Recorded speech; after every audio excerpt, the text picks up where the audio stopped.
Et si on se relançait tous ensemble dans l'aventure des fourmis coupeuses de feuilles? Vous êtes prêts?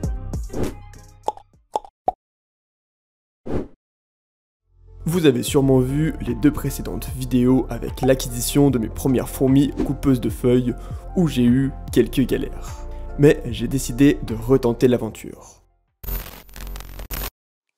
Cette fois-ci, j'ai décidé de les prendre en France sur Intentco pour que le champignon arrive en vie.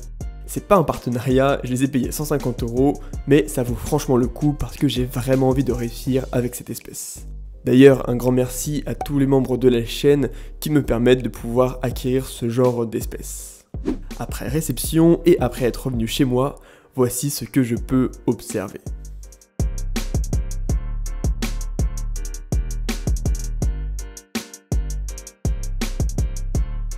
Bon, la visibilité est vraiment pas ouf, mais franchement, tout semble aller pour le mieux.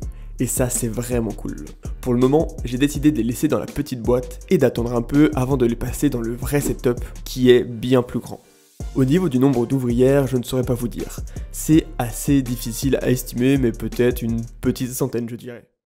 Bon, j'ai eu un petit coup de stress, voire même un gros coup de stress. Après leur avoir donné de la salade que j'avais achetée car elle était locale, plus de la moitié du champignon est mort en l'espace d'une nuit. Je pense que cette salade n'était pas bio, contrairement à ce qu'il laissait croire. Heureusement, j'ai vite tout enlevé et recommencé à donner des feuilles du parc à côté de chez moi, où je sais qu'il n'y a aucun pesticide pour ne prendre aucun risque. Franchement, il faut vraiment faire attention aux pesticides, mais tout semble aller mieux maintenant. Après une dizaine de jours, pour qu'elles soient bien stabilisées et que le champignon reparte, il est temps de les mettre dans un meilleur setup, parce que là, niveau observation, c'est vraiment la galère. Bon, je pense que le setup dans lequel elles vont aller est encore un peu grand, mais je vais tout simplement mettre un plastique au-dessus pour augmenter l'hygrométrie. Bon, le sol est un peu sale aussi, mais c'est l'ancien setup de mon ancienne colonie. Et vous pouvez voir que le sol est assez humide. Ça, c'est normal, je viens de l'humidifier pour que l'hygrométrie soit assez importante à l'intérieur. Ça a été finalement un déménagement assez facile, il faut le dire. Je vais essayer de rajouter davantage de feuilles. Je pense qu'elle devrait apprécier ça. Et maintenant, observons ce que ça donne après quelques jours. Tout semble aller pour le mieux, comme vous pouvez le voir. Elle se balade et organise même une petite zone de déchets. Bon, la visibilité est toujours mauvaise et pour le moment, je préfère ne pas enlever la bouteille pour ne pas abîmer le champignon.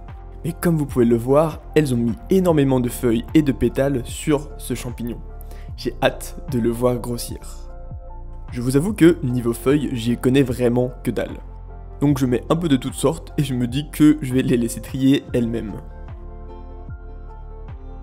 Cette vidéo sur les coupeuses est, au final, assez courte.